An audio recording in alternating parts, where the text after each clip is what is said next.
E aí galera, como é que estão? Bem, antes de mostrar o resultado prático, o resultado final de como ficou o projeto, vamos falar um pouco aqui do porquê, né?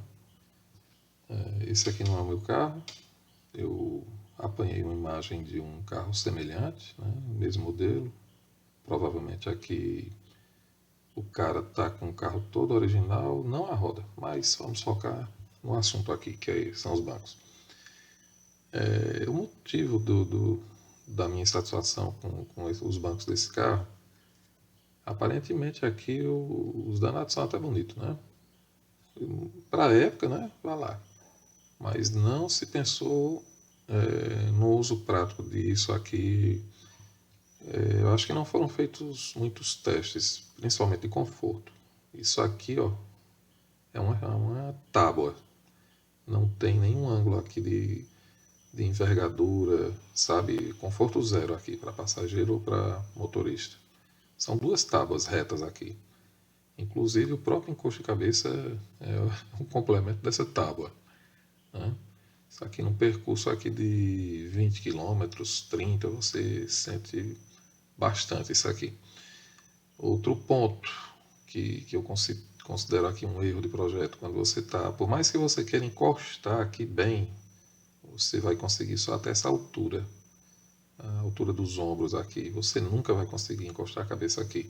Quando você der uma puxada, que existir aqui mais um torque no carro, coisa parecida, você tem que ficar cansando o pescoço, porque você não vai ter o apoio de cabeça fazendo o papel dele.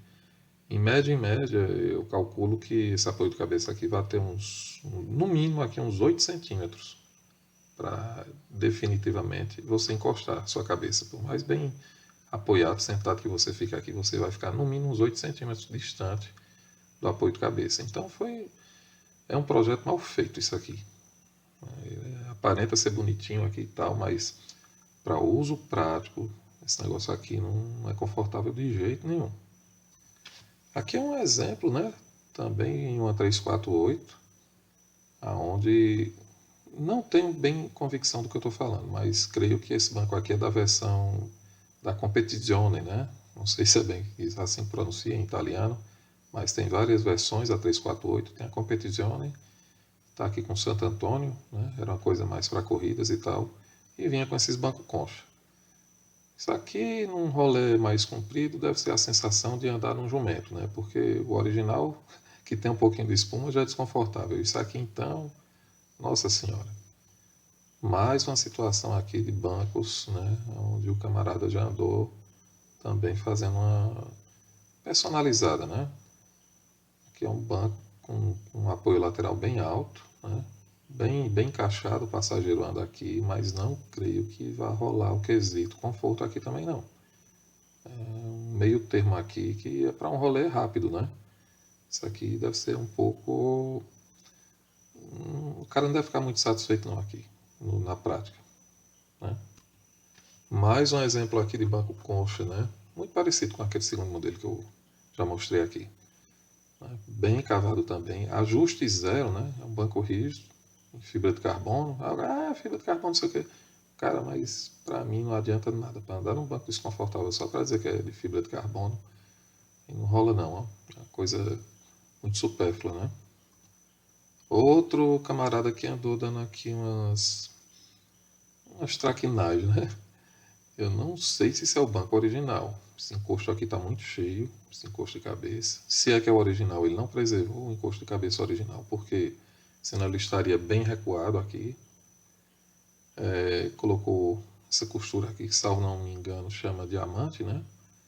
Mas eu creio que não é o banco original, não.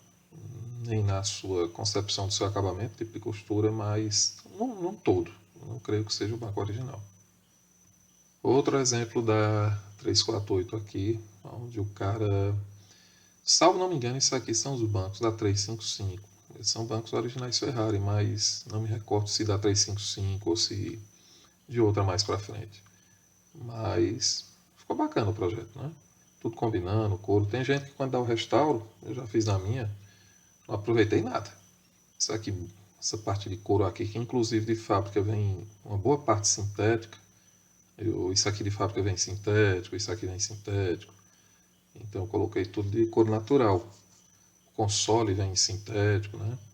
Então o cara quando normalmente faz um upgrade faz um serviço melhor até do que o de fábrica aqui, em se tratando desses carros, né? Eu coloquei tudo cor natural na ocasião. Nessa imagem aqui, a gente tem a 348, né? Com todos os seus problemas que eu considero. É horrível esse banco, é horrível. E a sucessora, que é a 355, né? Esse carro veio logo depois desse. Tem uma plataforma extremamente semelhante. Até os vidros são os mesmos, né? Vidros de porta, para-brisa dianteiro e traseiro. Se você comparar os dois carros para o leigo, até de lateral ou de frente se confundem um pouco. São carros extremamente semelhantes. Mas então veja aqui a evolução que a 355 levou nos bancos, né? Um banco extremamente mais anatômico, né? Você veja que com o encosto-cabeça ele já se projeta mais para frente, né? Eliminando esse erro aqui. Ele é anatômico aqui, ó, né? Para a cabeça encaixar, que é um chapado reto. Não, viram que não precisa isso aqui tão alto, tá? Até fica incomodando um pouco aqui o acesso ao carro, para a pessoa encaixar. Aqui eles rebaixaram mais os encostos laterais, né? Deram uma aboleada e vejam que o estofamento da espuma em si, né? Já bem mais anatômico, com ajuste lombar, inclusive, né? Aqui não, é chapado, o negócio aqui é punk mesmo, né? Em algumas versões, que acredito que inclusive essa faça parte, essa parte aqui do banco, ela tem esse ajuste, né? Essa pequena almofada se desloca aqui, dando um conforto maior ainda para alguma regulagem. Outra coisa muito legal que fizeram, o ajuste lombar, né? E o acesso para quebrar o banco, né? Você veja que tanto motorista como passageiro tem o acesso de ambos os lados para quebrar os bancos. Na 348 não, é só em um lado e é lá embaixo. É ruim o acesso, é uma alavanca extremamente frágil, ela tem o hábito de quebrar, é uma chapinha fina, revestida com uma borrachinha, com efeito de alavanca, tá? E ela costuma quebrar quando força um pouco. Aqui não, já semelhante aos carros modernos, né? Creio que ninguém vai ter problemas com isso aqui quebrar, não. Mas daqui para frente a coisa só melhorou, né? Da 355 em diante, só melhorou. Esse projeto aqui de banco da 348 é uma coisa terrível mesmo. E mesmo assim, gosto é gosto, né, pessoal? Veja que aqui a gente tem uma 355 que o cara não quis os bancos de fábrica, né? Ele utilizou aqui nesse projeto dele bancos Sparco. São Sparco modelo Milano. Uns bancos muito bacana.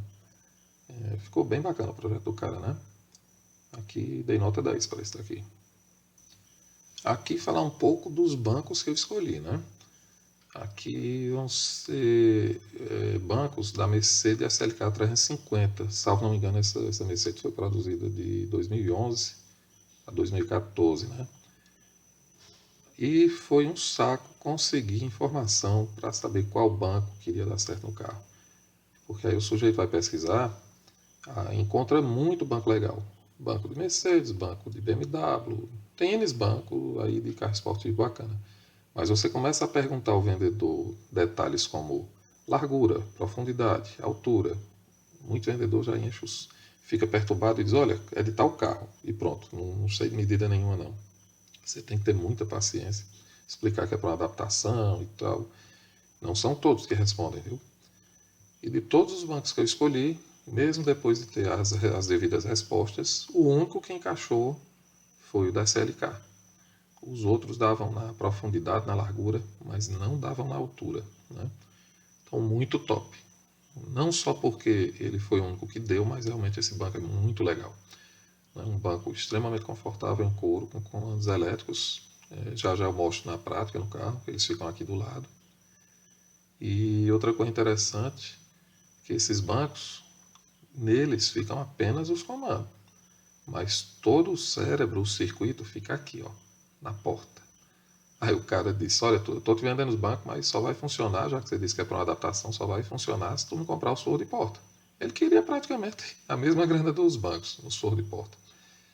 Não sabia ele que aqui, na minha região do Cariri, Tem um camarada, meu amigo Silva, que eu nem pensei duas vezes. Eu digo, pode descer só os bancos, não tem problema não. Que o Silva se garante. E o Silva fez do zero, né? Aproveitamos apenas os comandos. Não tem circuito nenhum nos comandos, são só dois botões, para cima, para baixo, para um lado, para o outro, para frente, para trás. E o Silva fez as duas placas geral dos bancos, sem esquema, sem nada, só com conhecimento e prática que o cara tem. Silva, para quem não conhece, aqui no Cariri, é o melhor eletricista automotivo. Atrevo-me a dizer que do Ceará. Se você for na oficina do Silva, que eu vou deixar aqui um link da localização e o contato, você não sai de lá sem seu problema ser resolvido, não. O cara é fera.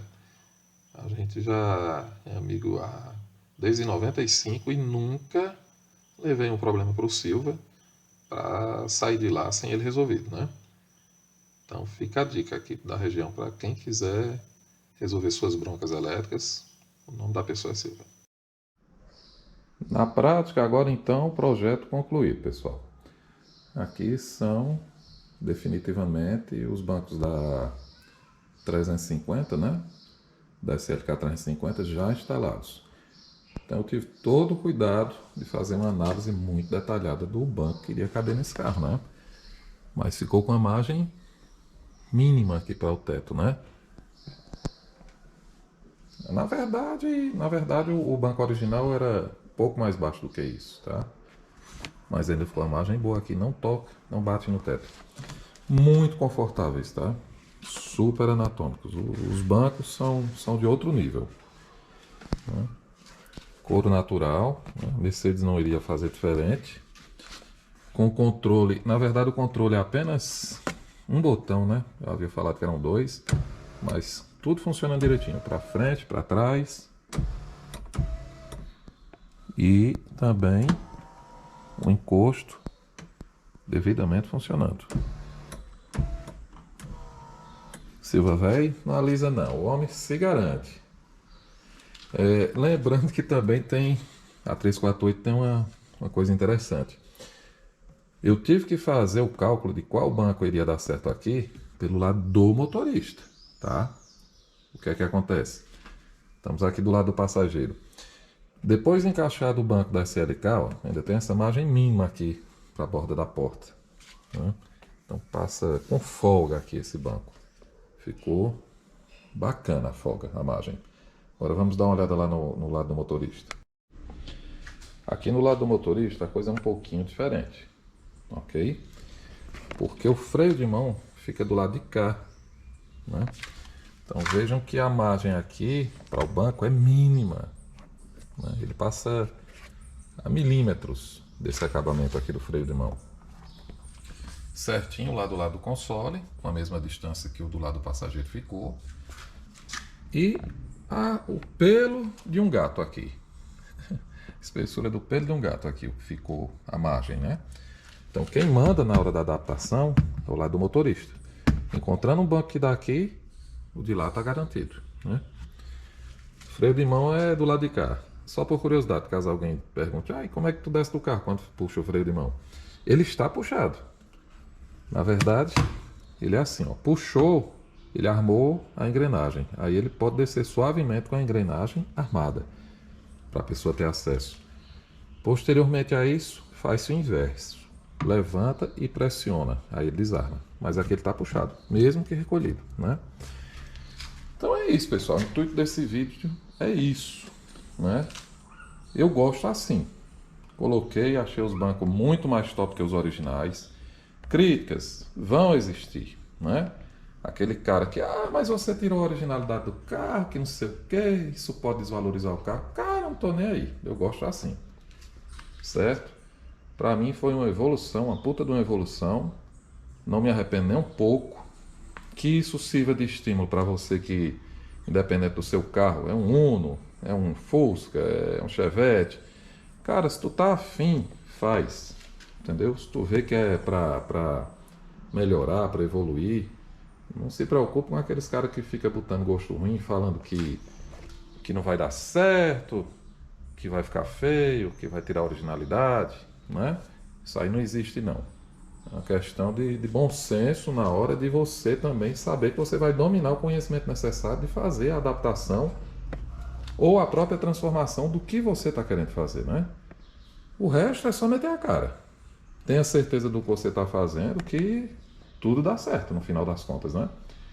Tem coisa que a galera também inventa que aí não dá muito certo. Tem que saber medir na balança, né? Até onde dá para ir a transformação. Não adianta você também inventar demais que pode dar bronca.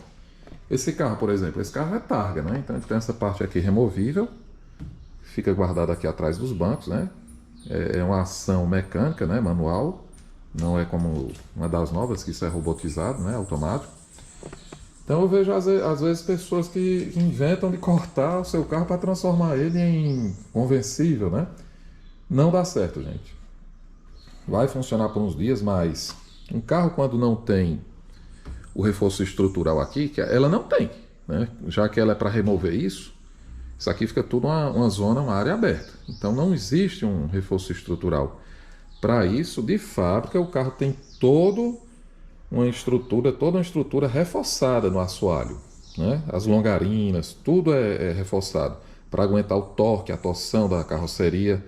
Aí o cara inventa de fazer, é fácil, vou fazer um carro conversível, vamos cortar o teto. O carro perde a rigidez estrutural, né? Não invente. Ou se inventar, lembre que tem que reforçar tudo embaixo.